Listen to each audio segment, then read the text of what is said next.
Hi everyone. Today we'll compare two convolution neural networks on MNIST dataset.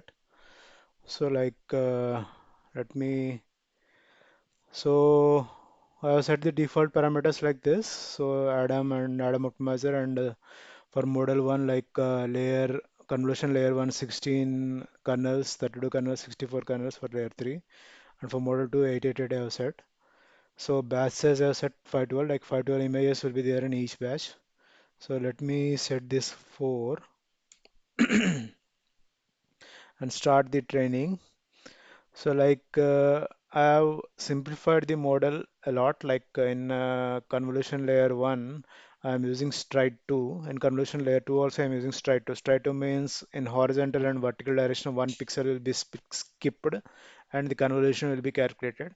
So that way the model will not be that much complex. So since I have only CPU and I don't have a GPU, so that's why I have done this kind of optimization. So convolution layer 3 I'm using stride 1, but I'm using max pool here. I'm using only one fully connected layer. So these kind of automations I have done so that the model is faster. And if you see, there are some 29,000 trainable parameters in model 1 and around 2000 something model parameters, trainable parameters in model 2. I've put a timer here. So how much time model 1 will take to train, and similarly for model 2 also I have put a timer. So that will show the time, how much time it took for training. So at any time, if you want to stop the training, you can stop the training by clicking on this, and you can set new parameters and then again start the training. So it has come now. So this is a training loss and training accuracy is within a batch. Like every 50 batches, I'm plotting one point. This is a running training loss and running training accuracy that I'm plotting. So if you see, there are some 93 batches. So in one epoch, there will be 2 points. Like 2 points will come.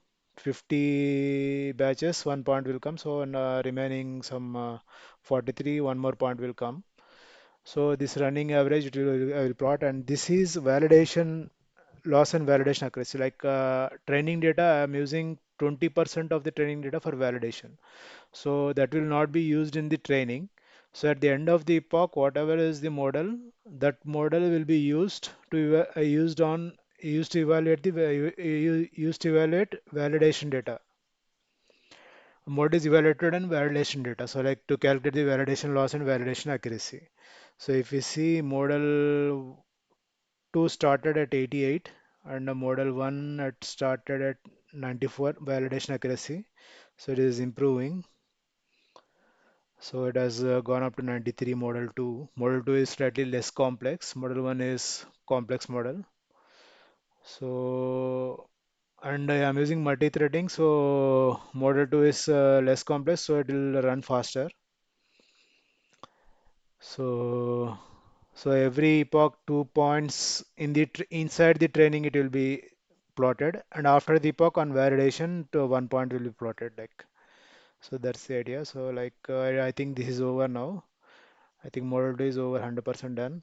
So it took 2 minutes to 54 seconds for the model 1. So model 2 will also be over now. 88% is done. So I think one more epoch it has to finish. So it is done now.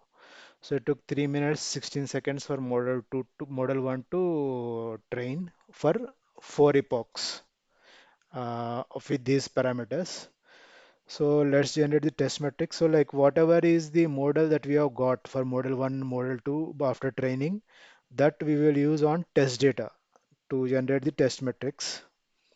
So if you see, it has keep on increasing. So it has reached up to 97, it has reached to 94. So similar thing we can observe in test metrics also, I think. 97 and 94. So test metrics I have clicked. Yes. So it will come now. So it has come. 98 it has come and 95 it has come. So that's about this. Training metric also we can generate confusion metrics. So this is the confusion metrics. Training metric also you can generate. So I have clicked. So training data is around 60,000 images are there. So I have used randomly, I have picked some 5,000 images and I have generated this confusion matrix. So like it will be more because we have trained on this data only, right? So this accuracy will be very high. So that's about this. So and this is a test result. Some randomly 10 images it will pick from the test data and it will show the true label and model 1 prediction and model 2 prediction. If it is correct, then it will show in a green. If it is wrong, it will show in red. So if you see here, true label is 4, but model 2 predicted as 9. So here both are predicted. This is predicted as 9 and this is predicted as 7. So true label is 8 actually. So if I click it again, some other random 10 images will be picked.